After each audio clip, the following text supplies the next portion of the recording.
Hello, hello, hello.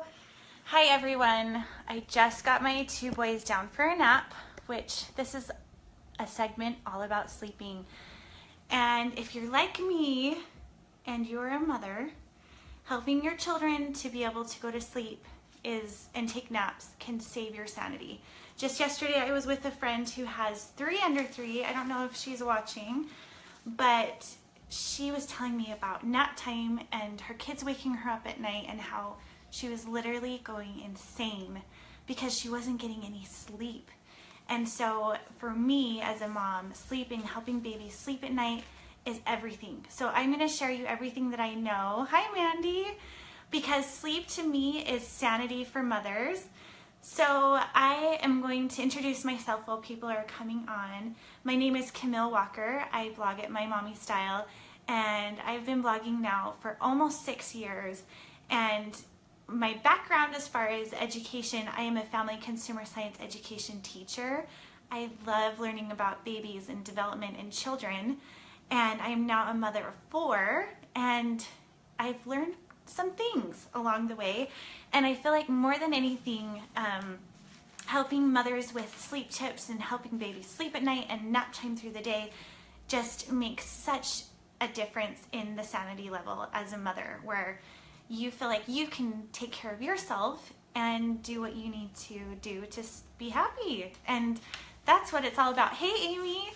Thank you so much for being here. If you see this and you are a mother or you know someone who might benefit from nap time tips for newborns all the way through toddlers, please share this and like it, and also like my page, MyMommyStyle, so Facebook knows that you'll want to see these segments. I do segments every Thursday at 1:30, and I talk about lifestyle tips and mother tips and things like that. And then on Tuesday nights, I do a cooking show with my friend Shane, and right now we're focusing on sharing tips on a keto diet and how to stay healthy with that way of eating. So it's been a really fun adventure. Hey, Amy. Amy's my sister-in-law. I was with her earlier today, and we were talking about sleep tips and sleep habits. My husband calls me the sleep Nazi, or nap Nazi. Because I take nap time kind of seriously around here, and my kids, they do tend to nap into their 4th year, so like up until they're 4 years old typically, which I've heard is pretty rare. And let me just add with that nap times for people adjust depending on your lifestyle, what's going on in your home, what's good for you and your kids. Yeah, my kids love to sleep, and that's not always normal, but I do think that the things that I've learned along the way have helped my kids to be able to sleep better. So if you have some tips along the way as we are talking about this, feel free to chime in. I'm actually going to be referencing my 10 top tips for helping a newborn sleep, as well as developing healthy sleep patterns, and then also some of my favorite sleep sacks and sleep bags. So even if you have a baby that is under 2, these could apply to you. And then I'll talk about nap ideas for older toddlers too. But I would love to hear where you're watching from and say hi.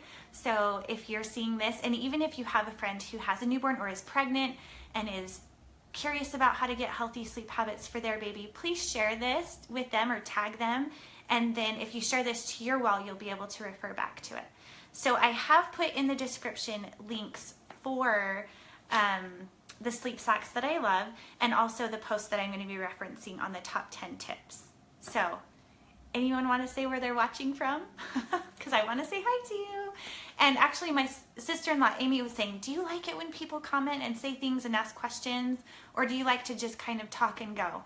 And I said, absolutely, I love hearing your opinions and what you have to say about it, because we can all learn from each other. And I feel like the internet makes it so wonderful that we can share our tips with each other as moms and to help each other out, because motherhood is tough sometimes and we learn a lot from each other as we go. So please chime in, let me know what your thoughts and ideas are. Hey Amber, how are you? Hi Allison.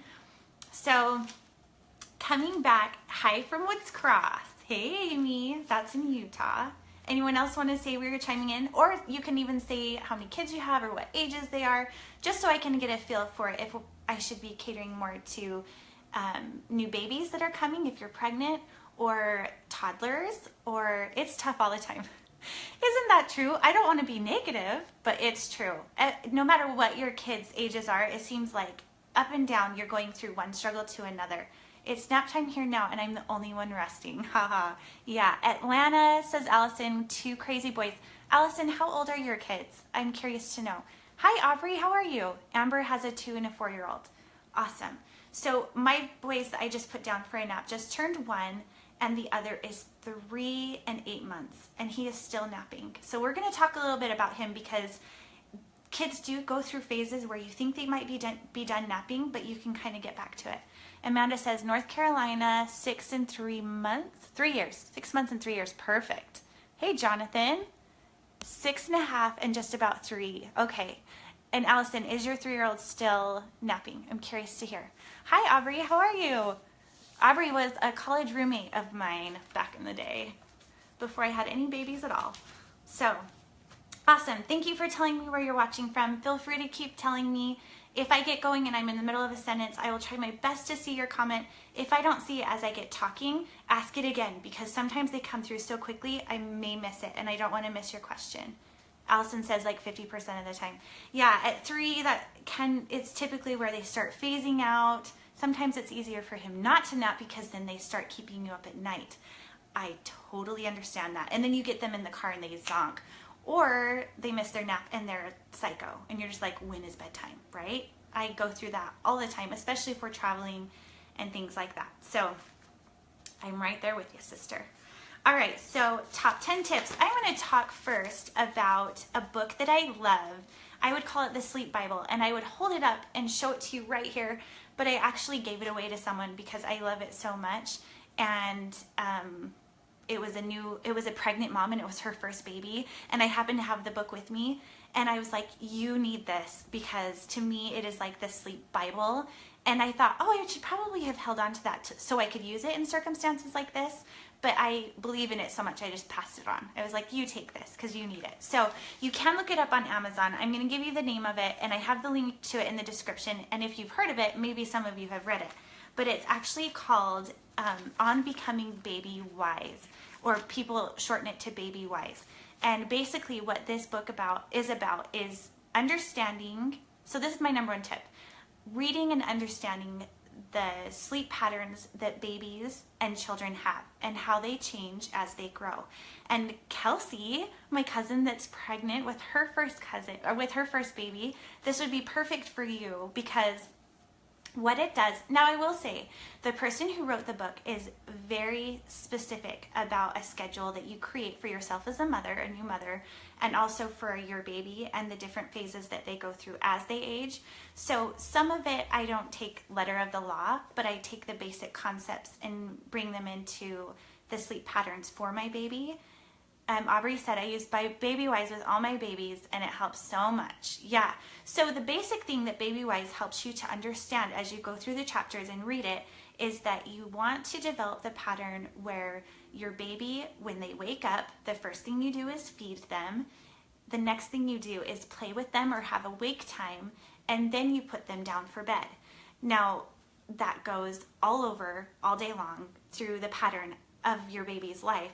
And eventually what happens is, because when they're first waking up, you are feeding them, they are not dependent upon eating to fall asleep. And that's basically what you're really trying to develop, is for a baby to learn how to self-soothe. And that is a skill that can take them through all of their infant time through childhood, so that they learn to find ways to self-soothe. What is self-soothing? So self-soothing is basically being able to quiet their mind and fall asleep without the need of sucking on your boob or on a bottle. And I can tell you that in the first few weeks, if you're nursing especially, it's going to be rough, because that baby is brand new to this. You're brand new to this. Even if you've had babies before and you've nursed babies before, you have never nursed this baby before. And so there is time in there, I would say anywhere from 2 weeks to a month. The book suggests the first 2 weeks that you just eat on demand. You feed that baby when that baby's hungry, and not until after 2 to 3 weeks you even attempt to start creating a pattern, because at that point the baby is just eating when they're hungry, and they cry when they're hungry, and you need to respond to that. But after that, once you get to the 2 to 3 week zone is when you can start implementing these tools from BabyWise about how to help your baby learn to self-soothe, so that as the baby grows, he or she will be able to wake up, eat, have playtime, and then when it's time for them to go to bed, you set them into a very comfortable sleeping situation, but you don't have to feed them for them to be able to fall asleep. Because if you create that pattern of dependency, either that's going to mean that you are holding this baby, nursing them or feeding them every single time they have to fall asleep, and that creates a lot of dependency outside of themselves to be able to fall asleep. So that's what I love about BabyWise, is that it's all about teaching your baby how to self-soothe, and that you pay attention to their sleepy cues. So what can happen, especially with newborns, is that you may not understand their cries yet, what their cries mean. There's whimpering cries, there's painful cries, and as you get to know your baby, you will understand what those cries mean. And before you have a baby, it's hard to even understand what that means. But I promise you, as you listen to your baby and the cues of the baby, you will come to understand what those cries mean.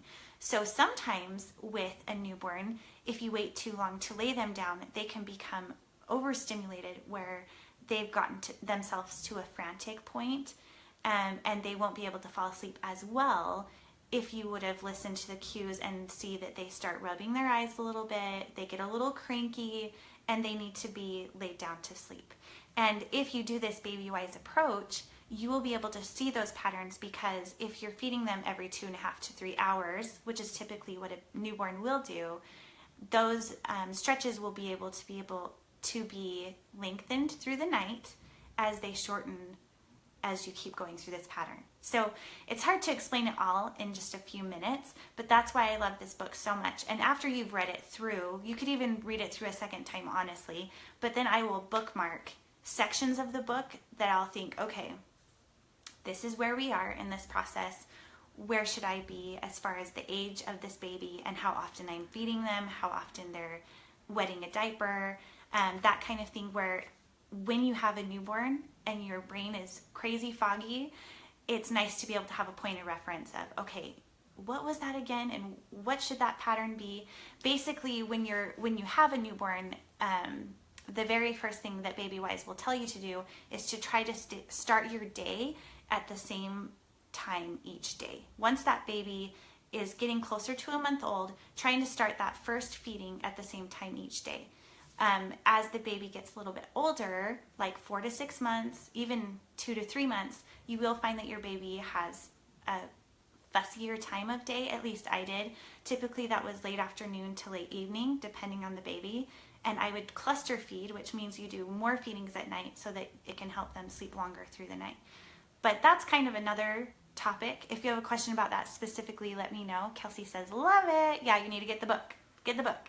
So, read that book. So my second tip is to be flexible, which I thought you just talked about following a schedule. I did. But realizing that your newborn is going to go through growth patterns, and then they'll start to get teeth coming in. So try to have a schedule as much as you can. And for example, in the BabyWise book, to give you an idea of what she talks about, is she may say something like, wake up the baby, feed the baby, have some play yard time, read a book while the baby is down for the play yard. When the baby wakes up, feed the baby. And she literally goes through and has this, it's very much catered towards a first-time mom, assuming that you don't have other things going on, because she has ideas like go for a walk, do this or that. But if it is your first baby and you realize, holy crap, they sleep all the time, they do in the beginning. And when you can sleep while they're sleeping, absolutely do that. I think that is fantastic advice, especially in the first few months, because you will be tired. As you get more kids, that's not as much of a luxury, but you can figure that out as you go. But she does have example. Some people like to see, what should I even do? What should I do through the day? What should I do with this baby? And she has schedule ideas written out, which you can do that, but also be flexible, knowing what works for you and your schedule and your life. So if that makes any sense. So this is number 3, create nighttime rituals. So this applies to any child across the board. Creating nighttime rituals will help your baby sleep better at night. Now, depending on what your schedule is, if you're a working mother or a stay-at-home mom, or what your bathing looks like for your children, you may decide to do that every single day, or some people say bathing a child every day is not as healthy, do it every other day. And so, yeah, Amy says this is so important. So for us, we like to have reading time with our kids and bath time. Typically, we do bathe our kids about every other day. This summer, it seems like less because they're like getting watered with the hose, and that's enough, right? But especially with your tiny babies, as they're developing these patterns, you want to establish that right away. So a tip that my nurse gave to me when I was in the hospital, I can't even remember which child it was at this point, but I thought it was fantastic advice, was she said, create a bath time ritual, you know, where you're using get a medical scrub brush to scrub the head. If you're trying to get rid of their flakiness on their head, grab one of those. If you're in the hospital, they'll give them to you for free. It's the surgical scrub brush. So, you know, scrub the head, give them a nice warm bath. You can play soothing music if you want to. Use lavender. They have baby lotion with lavender in it. And read a book. And you can even play soft music if you want to. But create a pattern where it works for you. You could just sing a song, the same song every night. And that really helps kids, especially when they're teeny tiny, that they don't know, they can't speak to you yet, but maybe they'll hear a certain song or you'll play a certain song and they know in their mind, it's time to start thinking about bed. For my older kids, and this is just a side note, but for my older kids, I will have incentives for them to get ready for bed. So I might say something like, we have hermit crabs, and I'll say, whoever gets dressed, or if you get dressed by this time, you have until, let's say, 8:30, you can have 15 minutes of playtime with the hermit crabs before you need to go to bed. That's been a really good tip that's helped, because they're like, yeah, hermit crab time, and they rush and they go get ready for bed. Another good idea that I've read and tried is to let kids have their own playtime, get them ready for bed ahead of time, but give them their own alone time before they're ready for bed, and have them tell you when they're ready for bed. So for example, say you want your kids to be asleep or lights off by 8 o'clock.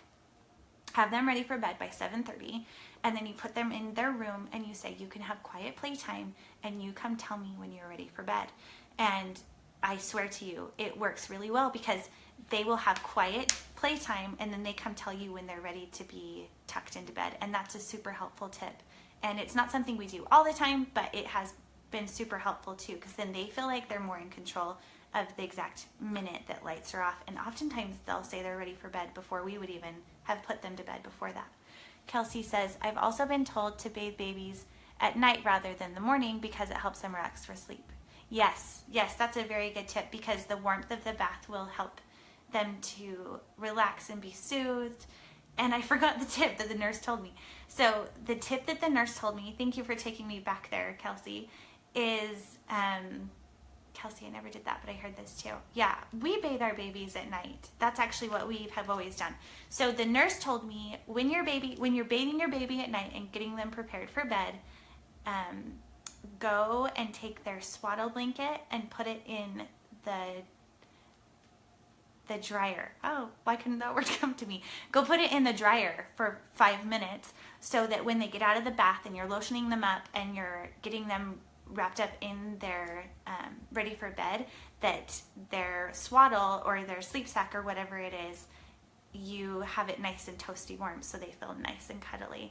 Now, I will say, this whole baby-wise situation with feeding the baby when they wake up, at nighttime, I do double feedings. So I feed them, like, say at dinner time, 8 o'clock, and then again at 10 o'clock.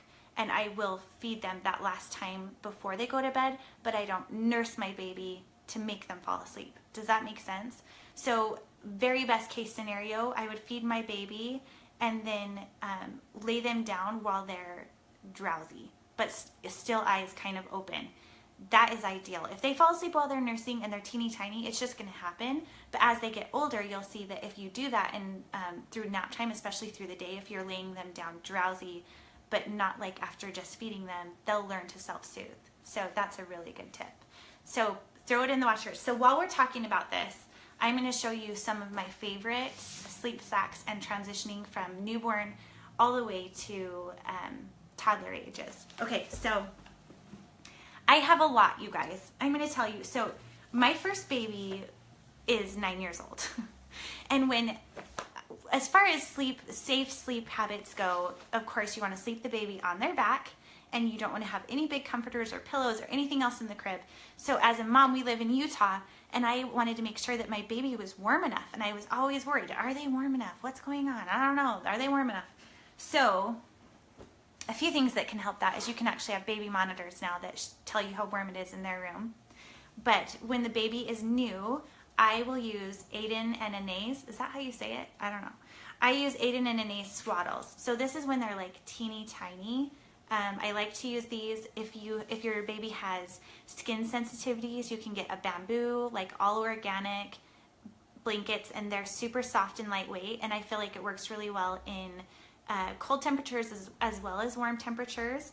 And for those of you who are just tuning in, I'm Camille Walker with MyMommyStyle. We're sharing baby sleeping tips for baby all the way to toddler.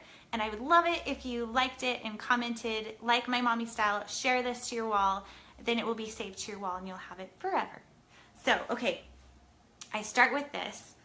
And where are you?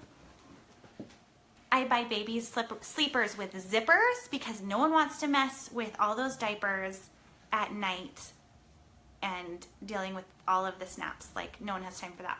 So Aiden and Anae's zippered little sleepers, and I should have grabbed some, but I also love these that have the elastic at the bottom, so it's easy access for the mini diaper changes that you do through the night. So I will pair these together for the night when they're just teeny tiny, and a cap to keep them warm. Amy says yes. So this is like newborn stage. I use the Aiden and Anae's, these, or zippered sleepers. So waking up a baby over a wet diaper is the worst. Yes, and can I say, if your baby is sleeping through and you're like, should I wake them up? Maybe they have a diaper. Like, maybe they're messy. Do not wake them up. If they're sleeping through a dirty diaper, let them sleep. That's my personal opinion, and maybe some people would disagree. But if your baby is sleeping and they're teeny tiny and they're not hungry and you don't know if they're messy or not, just let them sleep, because they'll wake up when they need you, I promise. So this and this, okay? Now, when they get a little bit older, so this is assuming, oh, and I wish I had, okay, so Ergo Baby is one of my favorite sleep sack providers, and you can see because I linked them like 3 times. They have what they call the Ergo pouch. So this is the situation. It has a zipper. This is one of the quilted ones, so it's a little bit thicker, but on the side, it can snap and unsnap. So whether you want their arms in tight or they start to grow out of that phase, and you can let their arms be out. And I love it because it has a zipper. I always get the thicker material just because I feel like, why not? But if you live in a really hot place, they have really thin ones that are almost like really thin cotton poly, like stretchy material. And so when they're newborns, I actually had one like this that was newborn size, and I didn't even have to mess with swaddling. I just zipped it up, and it kept my baby's arms in really tight, and he was totally comfortable and loved it. And so now that I've tried that as a newborn, I don't know, I didn't do the swaddle for very long. Like, once the umbilical cord came off, I switched to these zippers that held them in really tight. This one, this size, is actually older. It's like 3 to 12 months, but my baby can still fit in it now, and he's 13 months. I think that this could even go up to 24 months, but this is my favorite because you just zip it up. You can decide whether or not you want the baby's arms in or out, and you're good to go. So this one is really good. It's linked in the profile if you want to see what I'm talking about. So the first way that I learned about sleep sacks was I had a friend who is from Europe. She's probably not watching, but I love her. Her name is Sam, and we met just out walking. We were both hugely pregnant, and she had the most adorable English accent. I'm like, when are you due? We were like 2 weeks apart, and it was so fun. We became fast friends, and she was the one that introduced me to sleep sacks. And at the time in America, we didn't have any that I knew of. I couldn't find them anywhere. And she gave me this one from England. There we go. And I have used this for every single baby. And I don't even know, it could be available online. I didn't look and check for this one, but it's called Little Bundle, and I love it. It has snaps, so it's not as convenient as the zipper, like the Ergo pouch. Thank you for sharing my video, Darlene. I really appreciate that. And for all, I can just see that she shared it. I don't know who else did, but thank you. That is so nice of you. So these sleep sacks changed my life, and it was like my most prized possession for my baby was these sleep sacks, because I knew that my baby was warm and I didn't have to worry about strangulation or if they became unswaddled or whatever else. So thank you, Sam, lifesaver. And because she knew I loved them so much, when she went back to Europe the next time, she got me this bigger size that my baby is actually sleeping in right now. I still use them every single day, every single nap. So if your baby is transitioning between arms in and arms out, this is one that I really like too. This is a thinner material, so it's super helpful if you live in a hotter climate. And this is made by Love to Swaddle. It's called the 50/50, and this is why. So they have like little wings going on here. This is to help transition when your baby is going from swaddling to having arms out. And depending on your baby, you may find that they want to do that sooner than others, but this has zippers for the arms so that this piece can come totally off like that, and you can do one arm in, one arm out. So you can practice and just kind of get them used to that kind of thing. Do they make them for 4-year-olds? Actually, they do. Believe it or not. So I'll have to look and see, but I'm sure you could find it on Amazon. Go look and see, because I know that she had bigger sizes that she would put her older kids in. So it was, when it was nap time, it was kind of like they were stuck. But they knew that that was kind of their signal for sleeping. So I know at the time she had a 5-year-old and she was still using a sleep sack. So yeah, they're totally available bigger. Colton loved just one arm out above his head and one arm swaddled. Yeah, so this would have been perfect for you. Do you want it? Because we're not using it. So yeah, so this is the 50/50. You can decide in or out. It's super thin, lightweight. Also, you can get this thicker if you want to. So that's another one. I'll show you two more. So this one is called the Nested Bean. They have this in a swaddle or in a sleep sack, but it has, see this like bulge right there? That's a little like bean bag within the sleep sack. It's supposed to imitate the pressure of a mother's hand. You can put it on their back or on their tummy, depending on if they are now rolling over and prefer their back or their tummy. But that is called the Nested Bean, and they have a swaddle kind as well as the sleep sack. I do like that it has snaps and it has a zipper along the side, so it's easy to get them in and out of. And can I just say, my son had a total blowout yesterday, but because he was in a sleep sack, it stayed contained and it wasn't all over the bed or smeared all over the walls. So that's an added bonus. Just a little keeping it real mom life moment, right? Yeah, Amber, you should try it. Okay, so this is the last one I'm going to show you. This is also made by Ergo Pouch. They're an Australian company. So this one, it's called a sleep suit bag, I believe. I linked to it. But what's really cool about this is it can be a bag, but it can also be legs. So if you have a baby that is between crawling and walking, this is an awesome option for that. And they can, it's also like a really warm sleep suit. Again, they have this lightweight or heavyweight depending on where you live or what time of year it is. But this is an awesome, awesome option for sleeping, especially if you're sleeping somewhere cold or you want your baby to be able to walk. One word of advice with this. I have had my baby tried to get out of his crib now that he's older and stick his legs in the slats, where if he was wearing a sleep bag, he wouldn't be able to do that. Where this one, he can get his legs stuck in the slats just like they could if they were just wearing like really warm PJs or something. So just be aware of that. There was 1 or 2 times that he's done that. So, but that's just like, that happens. If you ever hear your baby making those sounds that we talked about, sometimes that can happen when they're sleeping. So, okay, back to back to my tips. So the next tip for number 4 is to keep it cool. This applies to any child.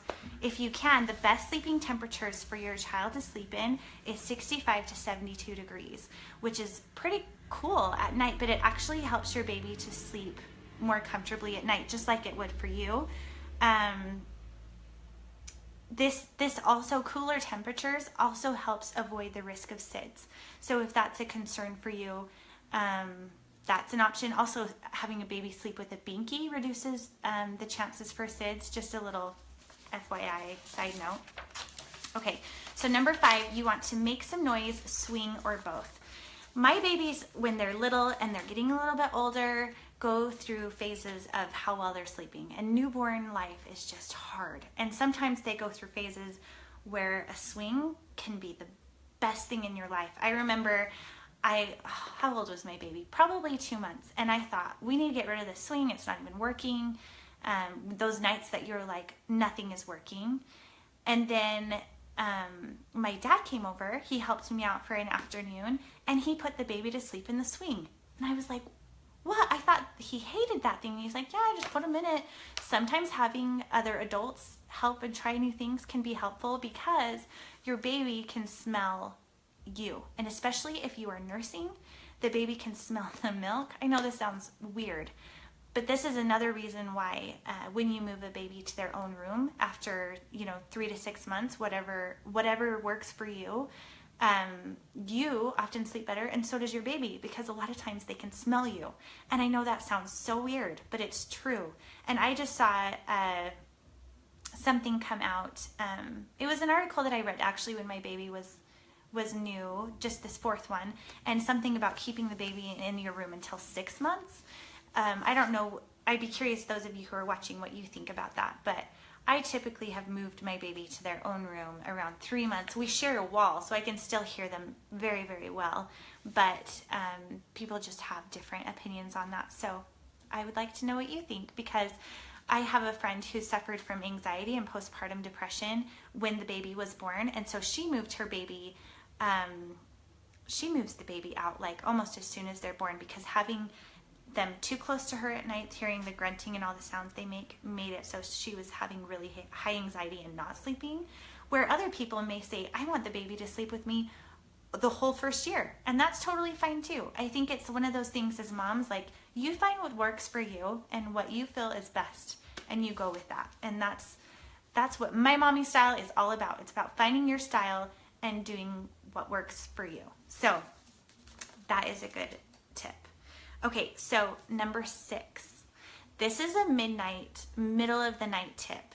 Skip the burping. I know that may sound weird, but if you have a newborn and you get done eating and they're like asleep and they're past those first few weeks, I oftentimes will skip the burping, because I find that if I burp them too much, it wakes them up, and then we're like at square A. So that's just a tip that's worked for me. Amber says, we move them about 3 to 6 months, somewhere in there. It's easier for me once we stop breastfeeding, because they can smell you. Yeah, I know. It's because when you are nursing, you want them as close as you can have them, right? To just get them in and out. What I've always done with my babies is I keep a bassinet by my bed that's a pack and play that has a bassinet built into it and a changing table. I've used that for all of my babies, and we use that pack and play through the baby's life, and it's been a great fit for us. So yeah, you kind of just have to see what works for you. But I find 3 to 6 months is typically that's pretty typical for most people, from what I hear. So tip number 7 is pass on the diaper change. This is applying to late night, when you're trying to get that baby through the night without waking up. Of course, this is assuming that you don't think that there's a massive blowout going on, because you can hear it. Let's be honest.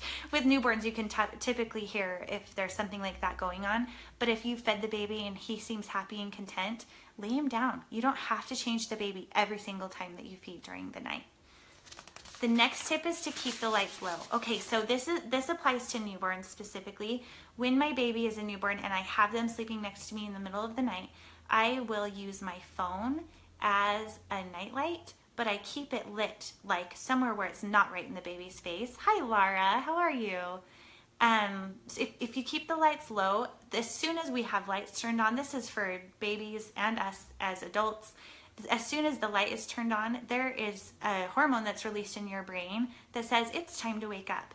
So do the very best that you can to keep the lights low. I have some baby monitors that I've used in the past that are really good for night lights, or just have a night light or use your phone's flashlight and keep it far away so it's bright enough that you can change their diaper and feed them and have what you need, but it's not bright enough that they think that it's wake time. Because you have to keep in mind that, especially as a newborn, throughout the day that you've been walking and they've been inside of you, they're always being jostled, and it's like they're being in a rocking chair, and then you lay down at night and you start to feel them wake up. So when they're born, they really are mixed up because it feels to them like your nighttime is their daytime and your daytime is their nighttime. That's why it's so hard to reverse those and to keep them fed as often as they're used to being fed. So you just have to be patient through those phases and try to keep the lights as low as you can.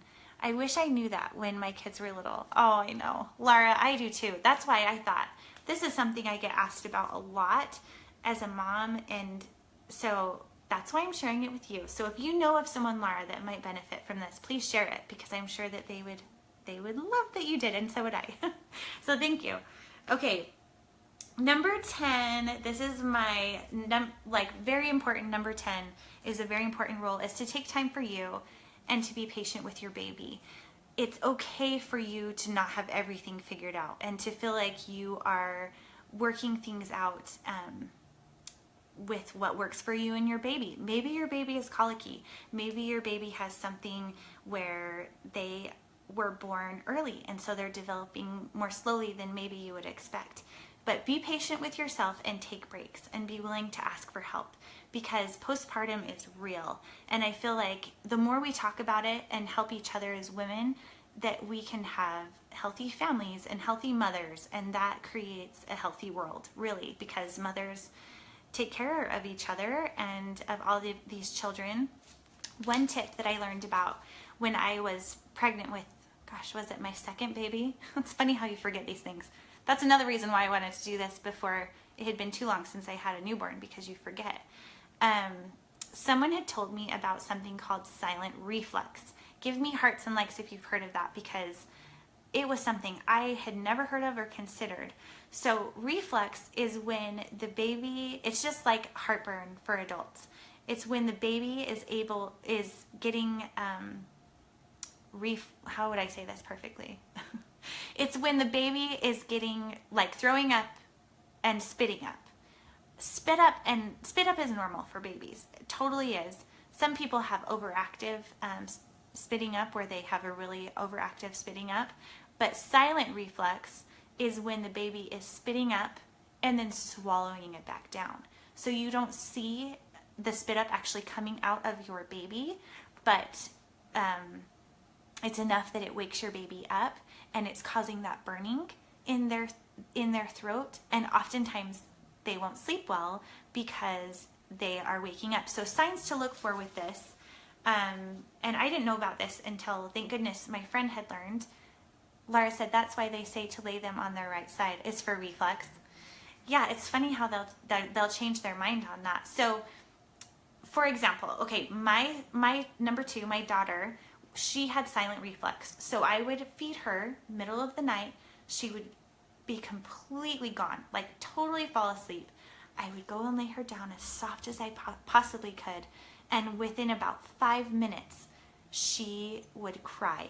And it would be, oftentimes she would have a little bit of a gurgly sound, and it sounded like a painful cry, like something had hurt her, because it was a little more piercing or sharp, rather than just like, like that. And as it happened over and over again, because my neighbor had explained this to me, that it's where they have the reflux coming up and then they swallow it back down, I knew what to look for. And so I was able to talk to my doctor about that, and we got her on some reflux medication, and it helped so much. And I have had, I would say, probably a dozen friends in my life that I've talked to about this, that once they learned what silent reflux was and they talked to their doctor about it, they were able to realize that this is what was going on with their baby. And not that they were a horrible sleeper, they just had silent reflux. And the mother didn't know because there was no physical sign on the outside. It wasn't like they were spitting up tons and tons or anything like that. So you can get, there's a few generic reflux medications. Amy, help me with this. I think one of them is Prevacid and the other is, oh, what is the other one? I'm trying to remember. I can't remember. So your doctor can talk to you about it though. So when you get this reflux medication, they'll do it based upon their weight. Typically, it takes about 1 to 2 weeks for the medication to take effect because it's helping the body to process that food so they don't keep spitting it up and swallowing it back down. So when you start the medication and you're like, oh, this isn't working, give it 2 weeks, because I have learned that my neighbor across the street that moved in last year, she had the hard time with her baby. She's like, my baby isn't sleeping. What's going on? And I was like, have you heard about silent reflux? And we talked about it. And sure enough, after a week even of trying the medication, it wasn't working. After 2 weeks, she's like, we are good. Oh my gosh, you saved my life. Like, that was so awesome. So as you are using the reflux medication, there is, and I could be saying this wrong, but a valve that develops as they get a little bit older that helps them to keep their food down. So as they get a little bit older, they will grow out of it, and you can taper off the medicine. So you don't have to be on it very long, depending on your child. But my fourth also had silent reflux. So my second and my fourth both had it. And you can taper it off and see if they're still sleeping through the night well, or if they have those same reactions. And if they are, then you can do it again, keep them back on it. Or if they're doing better, you can taper off and just get a feel for it. So my baby Jensen rather, he started it at around a month and a half and was on it until he was 8 months, and then we were able to take him off. So it's not something where if they are doing it, they have to stay on it forever and ever and ever.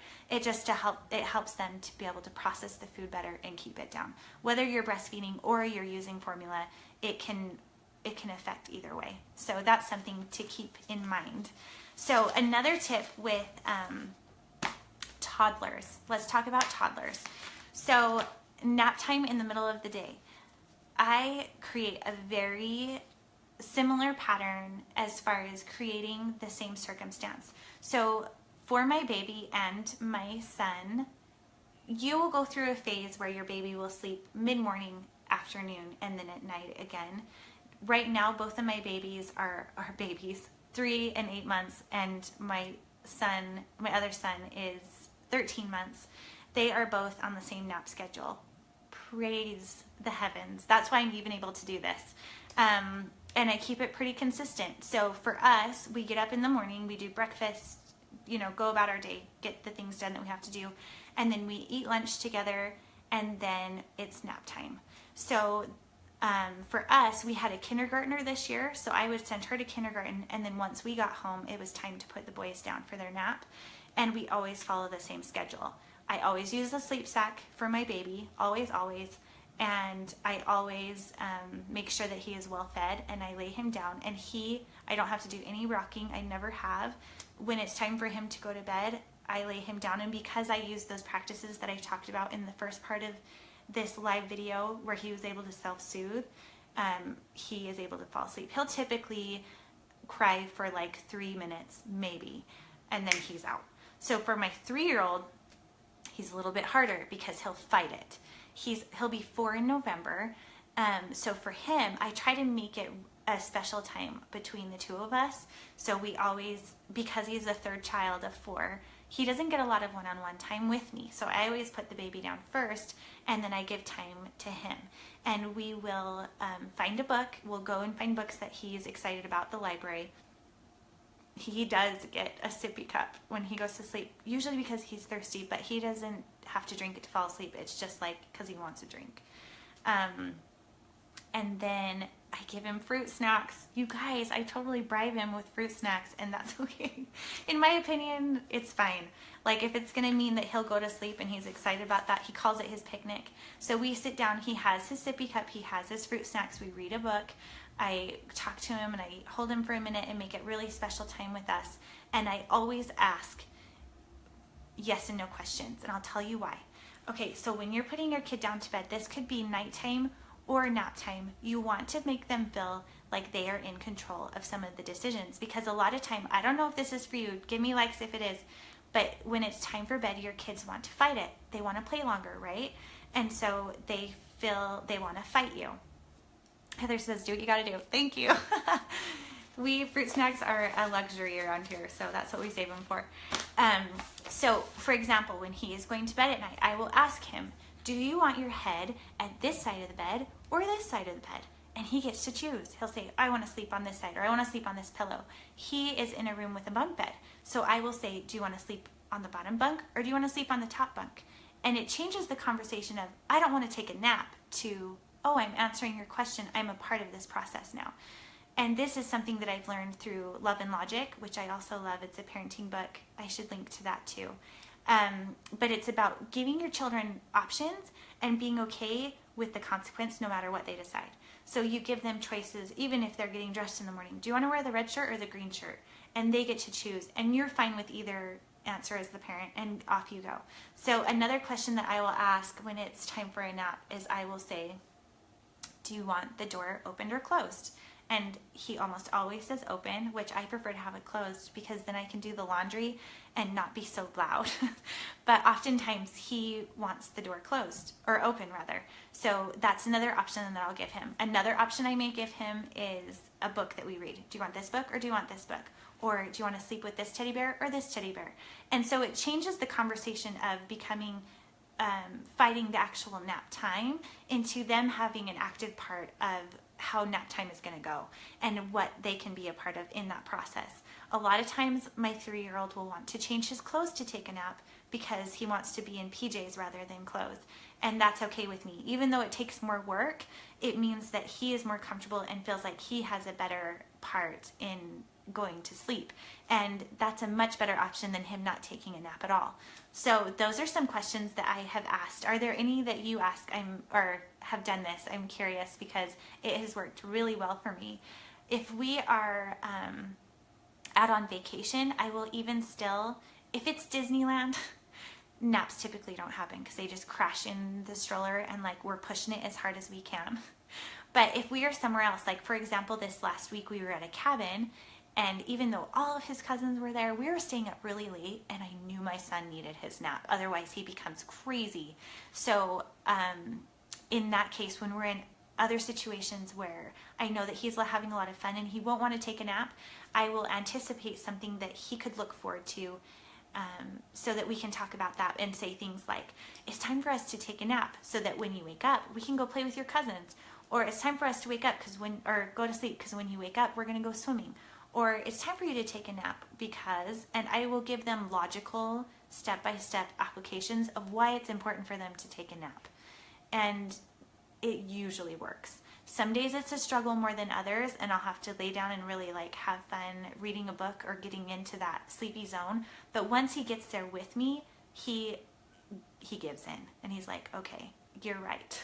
And then he'll wake up from a nap and be like, Mom, I took a nap. And I said, do you feel so much better? And he says, yes.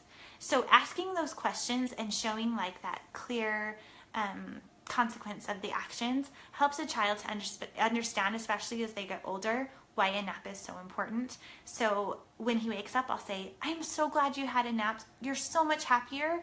Now we can go to the park or talk about or do that thing that we were looking forward to doing the day before. Maggie says, love it. Making them a part of the process almost always equals success for us. Yeah, Maggie, I'm glad that that has worked well for you because it feels like, I mean, me as an adult, if I had someone telling me what and when and where all the time, I would be frustrated too.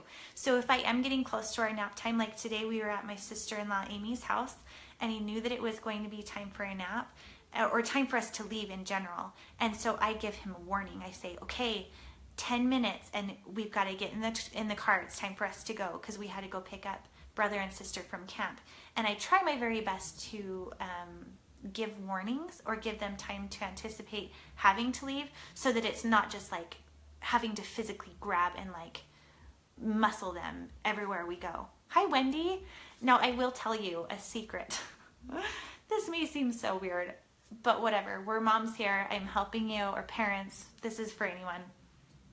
So if my 3-year-old is fighting me to take a nap, I do the reverse backpack hold. I don't even know what to call it, but it works and I use it. So pretend that I'm holding my child like in a cradle and the head is over here and the legs are over here.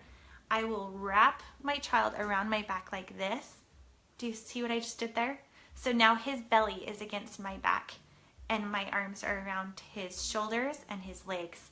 And that is the best way to hold a kid when they are kicking and screaming. Is this the weirdest thing that I'm telling you this?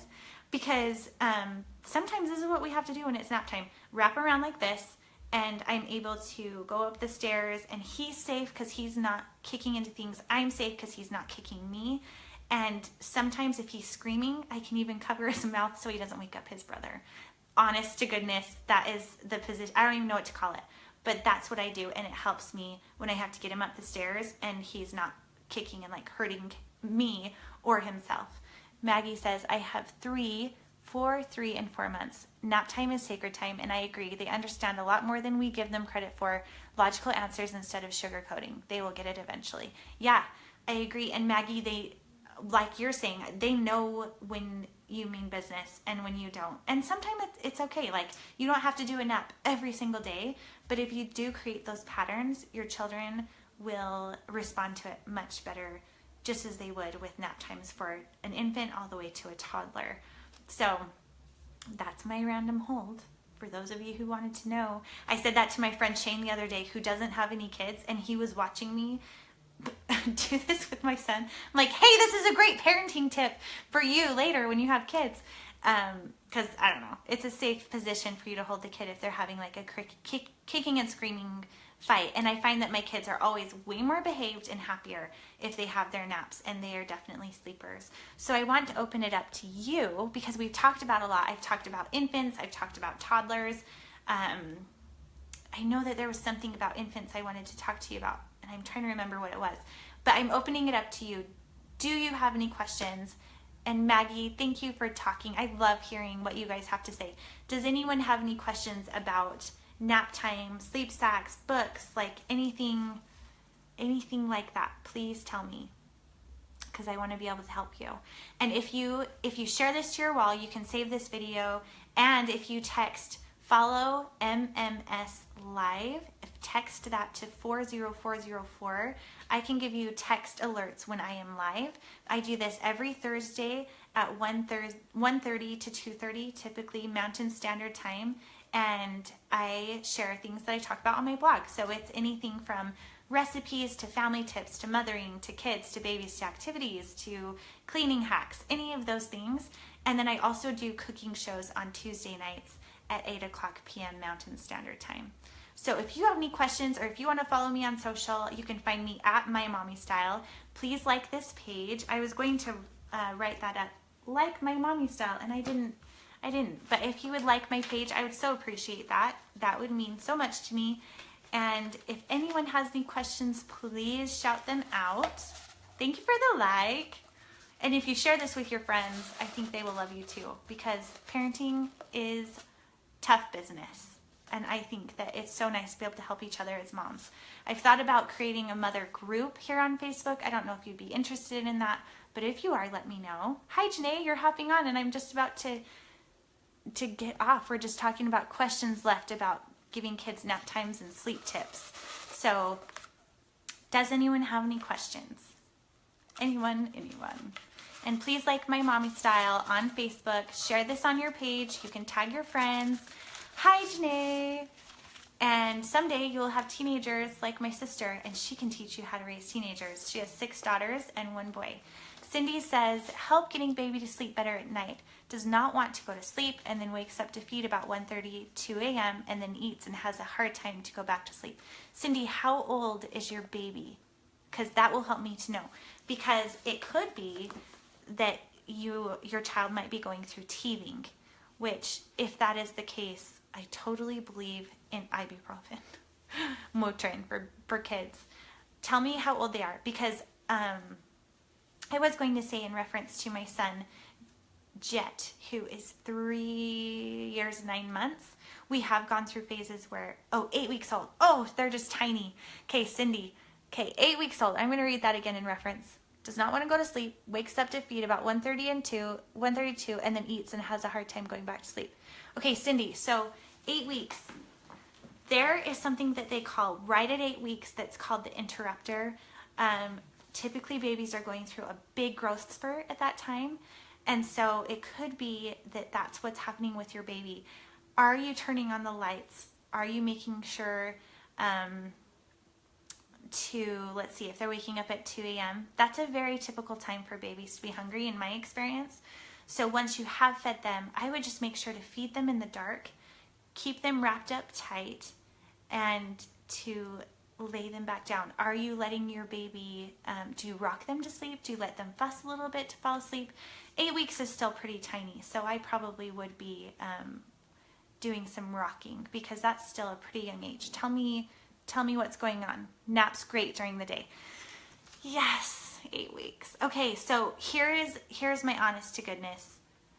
I would read Baby Wise and look at the patterns of how often you're letting your baby sleep, because it could be that you need to wake your baby up during the day to give them more food and substance through the day so that they can sleep better at night.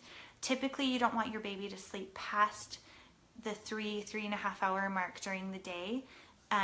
So you wake them up during the day to feed them and play with them and then put them back to sleep, because it could be that your baby is sleeping more in the day and then needing more nourishment at night.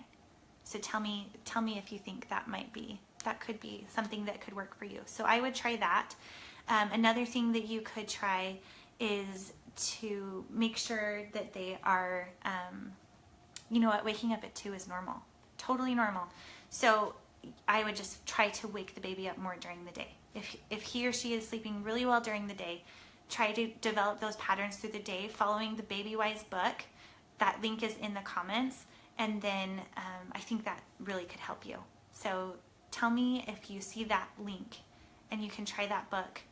That really helped me. And then just making it so that the baby, and then usually it's around 3 to 4 months. It's usually around 6 weeks following the Baby Wise plan. It's usually around 6 to 8 weeks that my baby does its first 6-hour stretch. And I always remember that because 6 weeks, 6 hours. And that's intermittent. It's not that I always will get that perfectly, but that is my goal. By 6 weeks, I try to get my baby's first 6-hour stretch, and I'm able to do that through the Baby Wise book and following those systems. And a lot of that is getting regular feeding schedules through the day so that through the night you can do that and keep the lights low and don't turn on the lights big. And I nurse her, and then we give her a bath, and then we give her last feeding before bed. And then she is tired and yawning and fighting to stay awake. And I put her down the first time I see this, and she lays there for, it's not showing me your whole comment. It stops it. She lays there for, tell me what else you're saying, because for some reason it's not showing me the whole thing. Yawning and fighting to stay awake, and I put her down the first time. So yeah, you're giving her a bath. That's great. Tell me what else you're saying right there, because I can't quite see it. Another thing that you could do is cluster feeding. So at 8 weeks, I would be feeding my baby typically at like 6 o'clock, 8 o'clock, and the last time at 10 or 10:30. Around that age, I would be feeding that often, like less than every 3 hours. So I would try cluster feeding so that she's as full as you can possibly make her, and then put her down for bed. And I'm sorry, I can't see that comment. It cut off on me. I'm sorry. So cluster feeding, but it sounds like you're doing all of the good things. And honestly, newborns are just rough. Like sometimes they just go through rough patches where it's just rough. Let's be honest. It's rough having a newborn. So tell me what you're saying there, because I am so sorry. I can't quite see that. Cluster feeding, keep the lights low. Follow this. So there's a blog post that I wrote after having my 3rd child, and you can find, this is what it looks like. It's on MyMommyStyle, and it's called the 10 Tips to Help Your Baby Sleep Through the Night. You can read this and find all of those tools that I just wrote. And it's right on the blog. It's linked in the description. I wake her up every 2.5 hours during the day and feed her, and then she is usually awake after 10 a.m. nursing session, and we play on mat and read before next feeding and nap time. It sounds like you're doing all the right things, and she can just be not wanting to sleep at night, and that is just newborn life. So I am so sorry.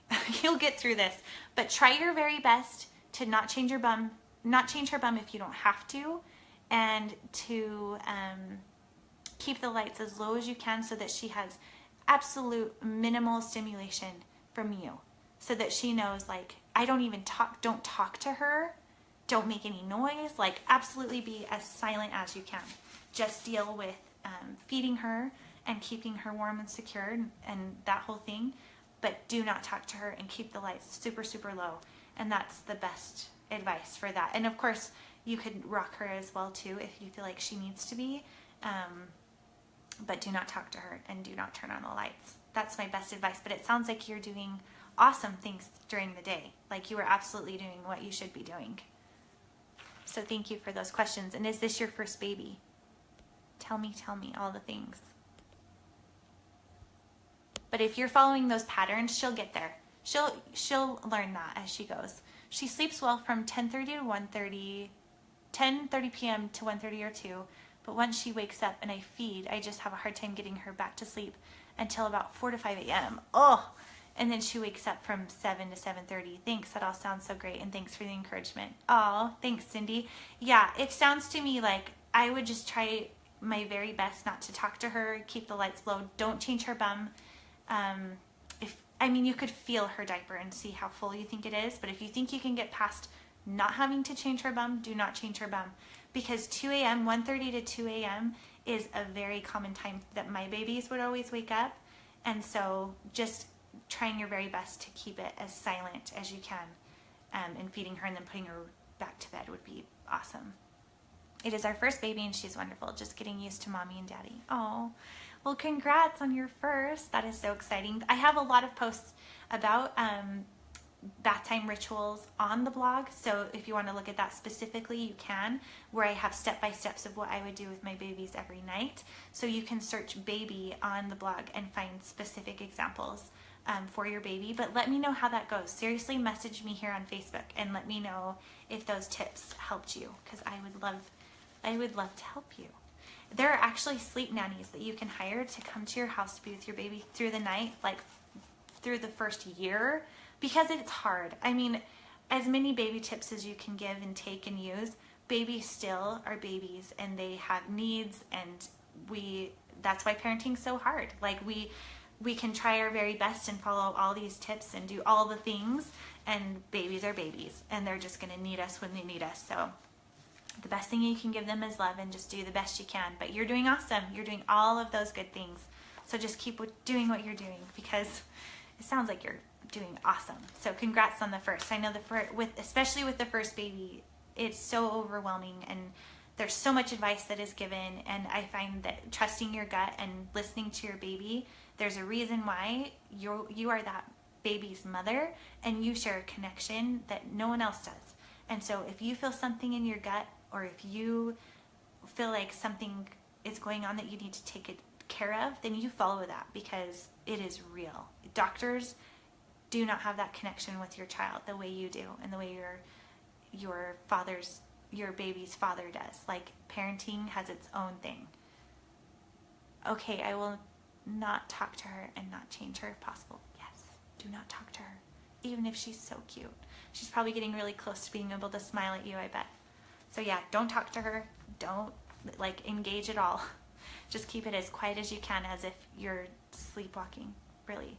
Because that's what I'll do. Sometimes, even when I would nurse the baby, when the baby was next to me in the pack and play, and then I would bring the baby up to nurse them, I would try to keep my eyes closed, because I would find if I stood up and had to walk around places, I would have a harder time falling asleep after taking care of the baby's needs. And that's not good, because you as a mom need to get as much sleep as you can, right? So I would just try my best to keep things as dark as possible. But another clue I will give you, if you are having a hard time staying awake while you are nursing your baby, or if you're feeling really a lot of anxiety because you're not sleeping a lot and this baby's crying and you are feeling really frustrated, something that helped me in that case is to play a game on my phone while I was nursing the baby. I know this sounds weird, but this is another tip that really helped me.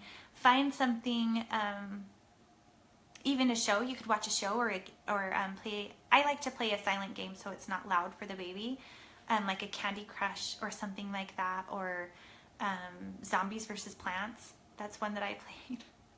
This is so weird, but it totally works for me. So as I was nursing the baby, and if the baby was really fussy, or I'd have to, hold the baby or shake the baby or whatever, I would put my mind into that game, into like a neutral zone where I wasn't feeling like anxious or frustrated or all of those things, because then I was able to put my mental energy into a game where I wasn't like so emotionally frustrated with the baby and the situation and not being asleep. Or it can help you with staying awake if you're just so tired and you feel like you need to keep your eyes on something so you don't fall asleep holding the baby. That's another way that playing games, a game on your phone is super helpful. I don't know if that's helpful to anyone, but that's something that really helped me that I didn't have access to with my first babies, because I didn't have a phone that I could play games on when I was a mother of just the one and the two. But doing that now with my last two babies, whether I was reading a book or playing a game, really helped me to not get too emotionally frustrated, or even help me keep mentally awake, because I was always so terrified of falling asleep with the baby in my arms, or just the worry about suffocating the baby or falling asleep. That's just such a nightmare that you don't want to have happen with a newborn. So playing on your phone, reading a book, playing a game, any of those things were really helpful to me. So that could be something that you could try too. So I think that's all of the advice and tips that I have for napping and babies and newborn. And if you have any questions or concerns, please reach out to me. Next week, my session is going to be talking about keeping your summer sanity. This is more for mothers with kids that are older. How to stop fighting and keep your stress low as a mom. It could apply to anyone. So I'm going to be sharing tips. So if you have tips about that, how you like to keep your sanity through the summer as it's going on, to keep fighting down and also to help you have a better summer as a mother, please message me. I'm going to be sharing some of my tips and I would love to hear yours. And you can catch me back here next week, Thursday at 1:30 p.m. Mountain Standard Time. Please subscribe and like My Mommy Style so that you can see this on your page. Thanks for tuning in. We'll see you later.